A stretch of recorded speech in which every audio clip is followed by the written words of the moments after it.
Told him I was going to miss him. My fastball, it's elite to create the lifestyle I've designed and bring that to reality. The sky's the limit. Today we're down at the dugout with Christopher Troye. CT, how you doing today? Doing well, man. Thanks for having me. Yeah, awesome. Let's just jump right into it. Recently, it's been a little bit of a revolving door with teammates and stuff, promotions and stuff like that.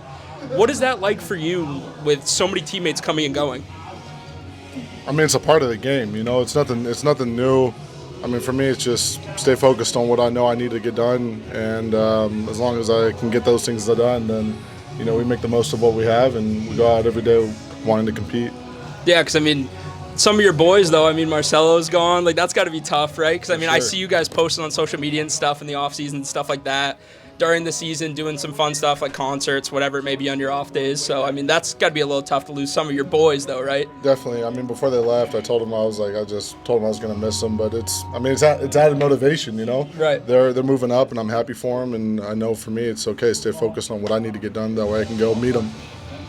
And speaking of playing with those guys, the Spring Breakout Game as well. Obviously, it was only 7 innings, so really, like, no relievers got in. But how cool was that to just be a part of that and have so many guys who are like the cream of the crop of the organization and be able to share like the field and share the day with them? Yeah, I mean, it was a cool experience. Obviously, I would have liked to pitch. Right. Shorter game, but I mean, a cool experience nonetheless. And I mean, it's always just good to add on to the resume. Yeah. Were there, because obviously it was any guys ranging from low A to triple A, were there any guys that you hadn't met before, like going into that day? And my first question would probably be, what was that like, the whole thing? Like, did you guys practice together, or like you just showed up and like you were the roster that day? Yeah, we were the roster that day. I mean, we got some workouts in. I believe they did an infield, outfield, did some pregame catch play on the field. I played catch with Luis Guerrero, who I think was the only reliever to get into that game. Yep.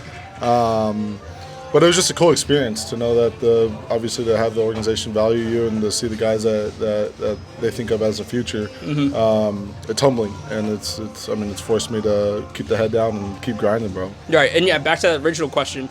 Were there any teammates that you had on that day that like you hadn't met before because they like just weren't at the same level as you, or? I don't know. I'll have to look at the roster. I don't think so. I mean, just because of how much we interact in spring training and across different organizations, different levels, like we're all pretty well connected. So I don't know, but again, that's a big roster, bro. So I'll have to look at it. For sure. And just talking about you yourself, you took it upon yourself sort of this last like year, whatever it may be, to sort of really connect with fans on social media and other ways too. Like, how important is that to you? The fans might not like this, but I didn't do it to connect with the fans. Right. The reason why I'm doing that is to document my mission, to document the journey that I'm going on in every facet of my life. Because to be truthful, I've created my life. I've manufactured the opportunity to be here today with consistent hard work and dedication. And so I think that for me, it's just about showing that everyone can do it. And there's really no limit to what you can do with consistent dedication, consistent hard work and dedication. So that's the real purpose behind why I'm doing those things, why I'm active on social media, why I'm sharing what I'm doing in real estate, why I'm sharing what I'm doing in online business, and then just documenting my baseball journey. It's not to interact with fans per se, though that's a positive byproduct. It's more so just to document the life that I'm living and to create the lifestyle that I've designed and bring that to reality. For sure. And organically through doing that, though, you have created like a connection with fans. For sure. I think that 100%. there's tons of fans out there that know your name, and that's happened throughout the entire organization this year. I think that there's a lot of fans of teams that might not know, they're AA players, and that's just because the baseball season's so long, you might be so focused on the major league team or whatever that is. How cool has that been for you, for fans to sort of kind of cling on to you and kind of take a liking to you, really? I mean, it's awesome. Every Boston fan base it's a tough fan base, because they expect perfection, and as a competitor, I expect perfection too. So whenever you fall short, there's going to be that backlash. But at the end of the day, I think just creating a sense of community and building that online is what it's about. And let's talk about a little bit of your play on the field now. You went on the dev list early in the year, and then kind of since then you've been back to what people can expect from you on the field and what you might expect from yourself. What was it that you were working on, like in Fort Myers, that kind of helped like turn it back around? Yeah, I don't think we had to beat around the bush, right? I came out of the gates, had an incredible spring training, had a great year last year, played well in the fall league, spring breakout roster. Coming into the season, didn't perform the way that I expected of myself. So the organization sent me down to Fort Myers, put me on the dev list, sent me down to Fort Myers, and I was really grateful for it because they just basically said, "Look, we know that you're not performing the way that you want to perform. Go down to Fort Myers, get right, do what you need to do, and then when you're ready to come back, we'll come back and pick up right where we left off." So, I guess to your earlier point of I've been doing what I can expect of myself. I'm still not doing it. Now I've had an incredible July. I've had an incredible August. I fully expect that to continue, but I'm most excited about the fact that there's still meat on the bone. There's still things that I can do to get better, and I know that when I do get better, I mean, the sky's the limit. There's going to be no ceiling, and to see the results that I've had, again, these last 2 months, it's just been a testament to the process and to the work that I've been putting in on a daily basis. Yeah, I mean, like you said, like since coming off the dev list, like it's been a lot better. What were some of the things? Like, was it like mechanically you think early in the year, or was it like anything in particular? Yeah, I think. You look at over my pitching career. I was a catcher, converted pitcher in college, and I never had a good statistical season on the mound. Always had a big fastball with a lot of potential.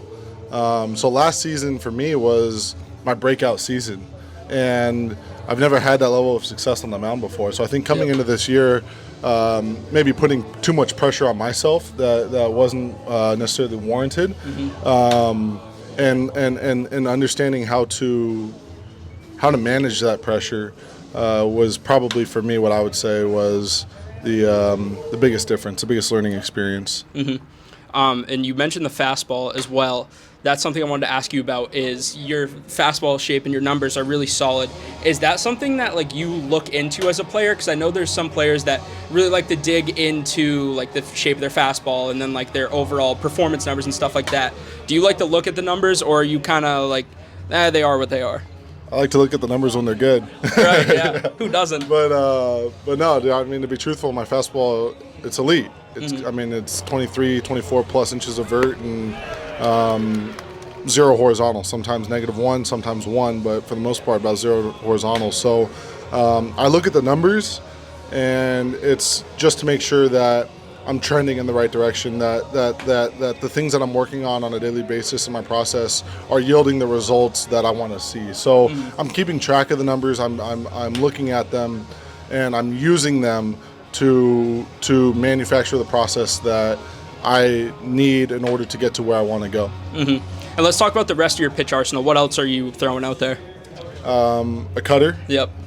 And I called it a gyro slider for the longest because it's a slider, but it's got negative vertical and close to 0 horizontal. So yesterday we were in the clubhouse, and Connolly Early told me of a new pitch called the death ball, which I would like to probably start calling my gyro slider a death ball. Okay, yeah, there we go. I mean, who doesn't love that? I always love to hear what guys call their pitches, because even like some guys will call their fastball, no, it's a sinker. The new thing is the splinker, obviously, the split and the sinker combined.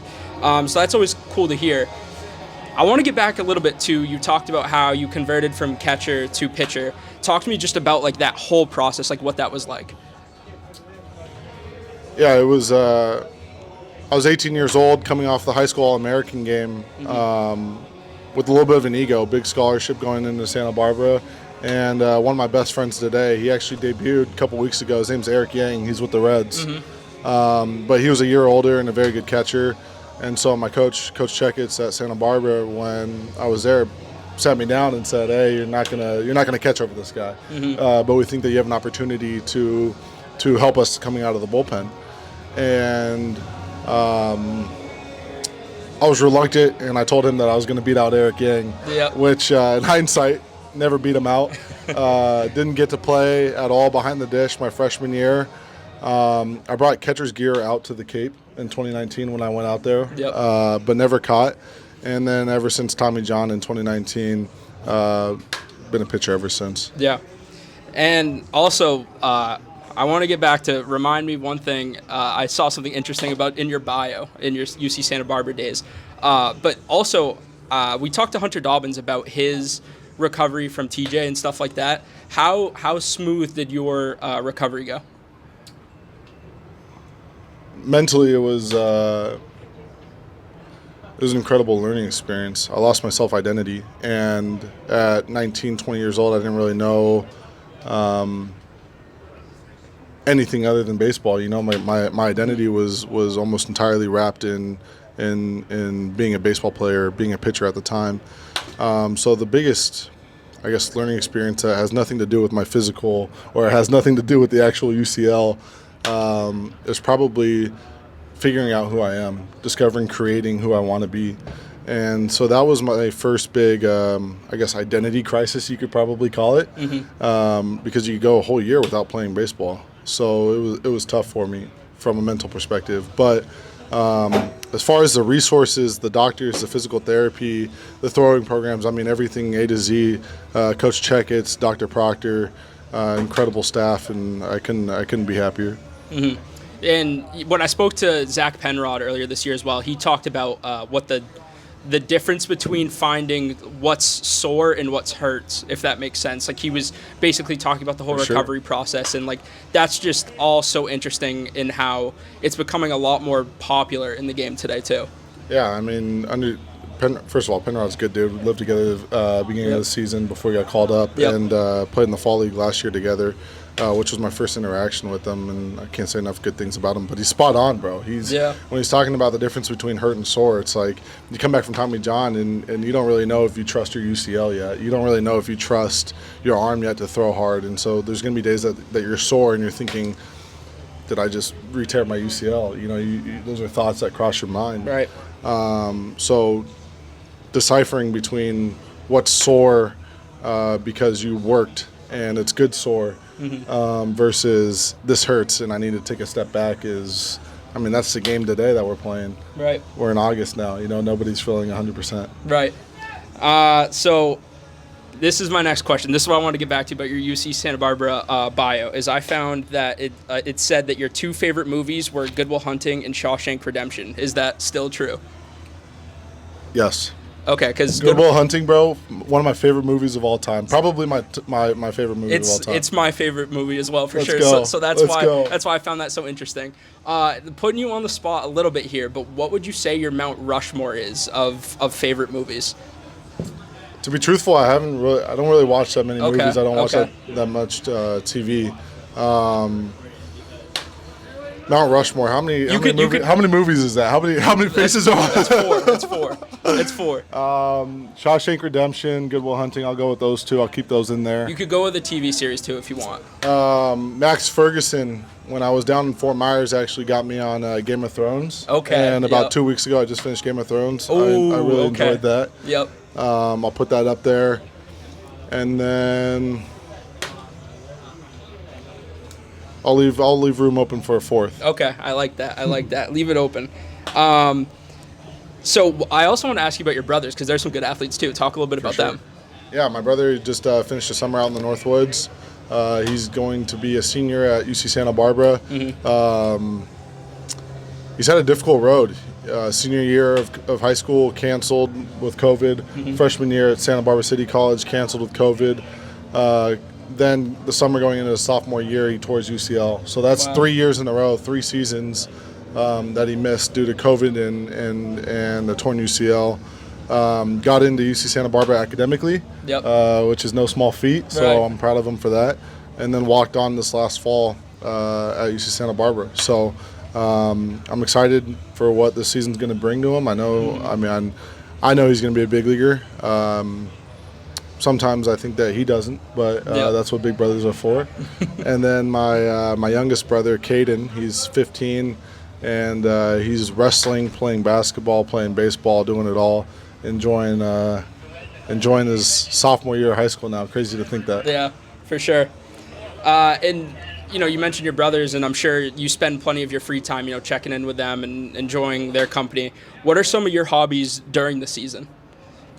Yeah, I'll tell you. Like today, I woke up, alarm clock, got up, went for a walk, came back, played some chess, and then I read "You Are the Placebo," and then I looked over a monthly statement that I got for one of my real estate portfolios. Had lunch, took a walk over to the field, and there I am. So, I guess hobbies include reading, chess, investing in real estate, and building digital income streams. And that's another question I'd like to ask guys is like, what would they think they would be doing if they weren't pro ball players? Is real estate your answer, or? I'd be a finance bro for sure. Finance bro? Like out on Wall Street? For sure. With the, what's it called? What's that brand? Peter? There's my fourth, Wolf of Wall Street. Oh, there's my there fourth, you go. Mount Rushmore. There you go. Wearing like the Peter Millar or whatever? What's that brand? I don't know. I don't know. I can't remember. There's that brand maybe that not all that. the Wall Street. Yeah, maybe not. So yeah, I mean, we're winding down on the season 2. Last question: what is like your big goal, kind of to end the year? We've got only a few weeks left at this point, which is crazy, but yeah, we've got 1 month left. My goal is to keep my head down, focus on the work that I can get done this last month of the season. I dug myself into a hole to start the year, and I've been trying to grind my way out of it for the rest of the season. So, again, incredible back end of June, good July, dominant August so far. Looking to just keep that rolling. Awesome. Well, thanks so much, CT. Josh, pleasure. Thanks, bro. This has been Down in the Dugout.